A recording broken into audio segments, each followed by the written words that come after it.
चुड़ैल। रात को अचानक राधिका मौसी को किचन से कुछ गिरने की आवाज आई। उन्होंने बाहर निकल के देखा तो किचन में उन्हें कोई सफेद साड़ी में दिखा। वो चीख पड़ी, हे भगवान, आलतू जलाल तू आई भला को टाल तू, आलतू जलाल तू आई भला को टाल तू। राधिका मौसी को चीखते सुनकर श्रवण बाहर आता है भागते हुए। अरे माँ, क्या हुआ? क्या देख लिया? दादी माँ आ गई क्या सपने में? अरे बेटा, रसोड़े में देख तो कौन है? श्रवण रसोड़े में झांक कर देखता है और उसे कोई नहीं दिखता अंदर। अब रसोड़े में तो कोई नहीं है माँ। कोई सफेद साड़ी में नहीं है क्या? नहीं माँ, कोई भी नहीं है। चिल्लम चिल्ली की आवाज सुनकर काजल भी वहां आ जाती है। अब क्या हो गया माँ जी? अरे बेटा, रसोड़े में एक चुड़ैल थी सफेद साड़ी में। अरे क्या कर रही थी वो अंदर? अरे बताया नहीं, कल आएगी ना तो पूछ लूंगी। चुड़ैल जी, आपका क्या प्लान है? माँ जी, रात बहुत हो गई है, आपने कोई बुरा सपना देखा होगा, चलिए सो जाइए। राधिका मौसी सोने तो चली जाती है, पर उनको रात भर नींद ही नहीं आती। वो कुछ भी उलझुल बातें सोचने लगती है। कहीं चुड़ैल की वजह से तो घर में टेंशन नहीं हो रहा, कहीं उसी की वजह से तो वो दादी नहीं बन पा रही।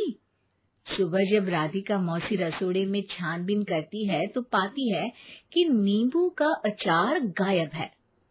चुड़ैल नींबू का अचार ले गई, मुझे तो ठीक नहीं लग रहा कुछ। चुड़ैल को भी पता है कि जिंदगी का असली मजा तो खट्टे में ही है। राधिका मौसी झट से श्रवण को फोन कर देती है। बेटा, मुझे समस्या समझ में आ गई है, हमें एक तांत्रिक की जरूरत है। अरे क्या बोल रही हो माँ, तांत्रिक की क्या जरूरत है? आप पूजा पाठ तो कर ही रही हो ना। आलतू जलालतू मंत्र सारे फालतू जैसे कुछ मंत्र पढ़ो, चली जाएगी अपने आप चुड़ैल। अरे नहीं बेटा, कभी चुड़ैल को कम नहीं समझते। अरे तुझे पता भी नहीं चलेगा कि कभी वो छल करके काजल की जगह घर की बहू खुद बन जाएगी। क्या माँ, कुछ भी बोल रही हो? कहाँ काजल और कहाँ चुड़ैल। वैसे एक बात बताओ, काजल को अगर गाने के लिए बोल देना तो चुड़ैल काजल की आवाज सुनकर घर तो क्या धरती लोग छोड़कर चली जाएगी। तुम ना पढ़े लिखे बच्चे हर चीज को मजाक समझते हो। तुम रहने दो, मैं खुद ही तांत्रिक को बुला लेती हूँ। अच्छा सुन, शाम को इमली लेके आना। क्या है कि चटनी खाए बहुत दिन हो गए है ना?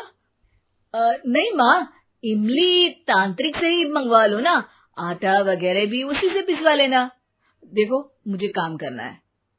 श्रवण रात को कई तरह की सब्जियों के साथ माँ के कहने पे चटनी के लिए इमली भी ले आया था, लेकिन राधिका मौसी के दिमाग में अलग ही फिल्म चल रही थी।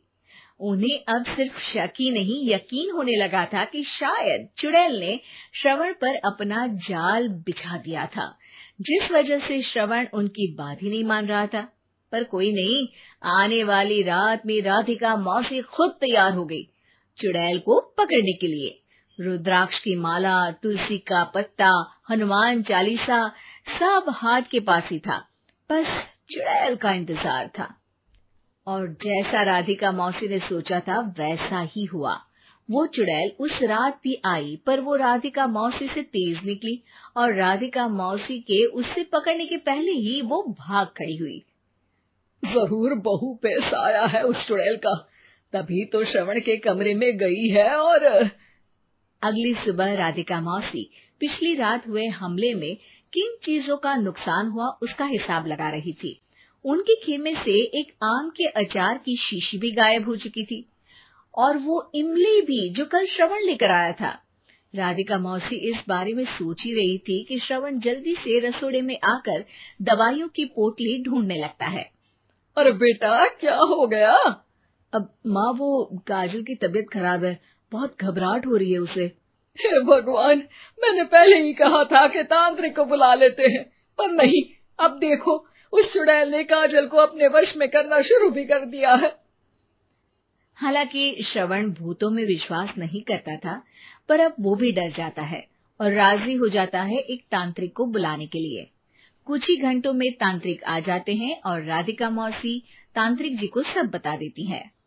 घोर संकट, घनघोर संकट, चुड़ैल को मारू जोर चाकट, ओम भट स्वाहा खटखा के आहा। अरे ये क्या मंत्र है? मेरे खुद के ओरिजिनल मंत्र है, कल रात को ही लिखे हैं, अच्छे लगे तो दाद चाहूंगा। एक और मंत्र सुनो। अर्ज किया है आब्राकडाब्रा, दिल्ली बम्बई आगरा, चंदा मामा सोवरले सुरन मामू जारा। ये मंत्र है? अरे कोई 40 वालीसा पढ़ो ना। वक्त कम है, 40 नहीं पड़ेंगे, 20-25 में काम चलाना पड़ेगा। अलक निरंजन जाके लंदन, मुफ्त का मंजान घिस मेरे नंदन। अरे जल्दी करो तांत्रिक जी, जल्दी करो। तांत्रिक अपने उल झलूल मंत्र पढ़ने लगता है। श्रवण को तांत्रिक पे शक होता है। वो अपने एक डॉक्टर दोस्त को कॉल कर देता है ताकि कोई अनहोनी हो तो इमरजेंसी में चीजें मैनेज हो जाए। तांत्रिक धुनी रमाता है, जिसकी वजह से कमरे में काफी धुआं हो जाता है और जिसकी वजह से बहू की घबराहट बढ़ जाती है। अब भागेगी चुड़ैल। हाँ। बहू खांसते हुए धुएं से बचने के लिए बाहर चली जाती है। अरे भाग रही है, भाग रही है। पीछे पीछे श्रवण भी जाता है। बहू एक सोफे पर बैठ जाती है। तभी डॉक्टर दोस्त आ जाते हैं और श्रवण को पानी लाने के लिए कहते हैं। थोड़े चेकअप के बाद डॉक्टर कहते हैं, मेरे हिसाब से जाप का काम पूरा हो गया है। क्या मतलब? अरे कुछ भी नहीं माँ, कोई चुड़ैल नहीं है, खुशखबरी है, अब दादी बनने वाली है। मगर वो सब अचार के डब्बे। श्रवण दोनों अचार के डब्बे अपनी माँ को दिखाता है, जो कि उनके बिस्तर के नीचे छुपे हुए थे। आपने सही बोला था माँ, वो चुड़ैल काजल ही थी जो खट्टा खा रही थी। हमें कल ही पता चला, पर हमने आपको ये तांत्रिक वाला काम करने दिया ताकि आपको भरोसा